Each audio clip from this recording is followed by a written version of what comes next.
اولین پارت آموزش ما آشنایی با سوزن‌ها و کاربردهای اونهاست.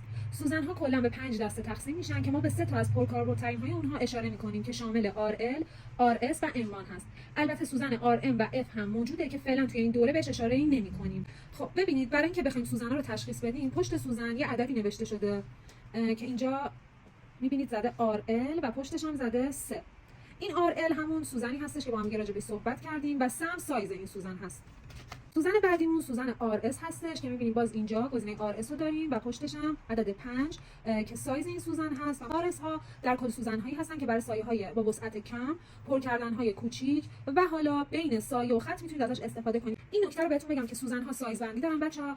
مثلا RL که برای لاین زدن هستش و کارهای لاین ورک ازش استفاده می‌کنیم، از سایز 1 شروع میشه که برای کارهای مویی. سوزن‌ها به صورت عدد فرد سایزشون تغییر می‌کنه، یعنی اگر RL 1 داریم، سایز بعدیش میشه RL 3، RL 5، 7، 9 و 11 و حالا عددهای بالاتر که حالا بستگی به سایز اون کاری که می‌خوایم اجرا کنیم و سوزن مورد نظرمون رو استفاده می‌کنیم. سوزن‌های RS اونها هم سایز بندی دارن، ولی سایز RS از 1 دیگه شروع نمیشه و ما سایز RS رو از شماره 3، 5، 7، 9، 11 الی آخر حالا نسبت به کاری که داریم اجرا می‌کنیم انتخاب می‌کنیم.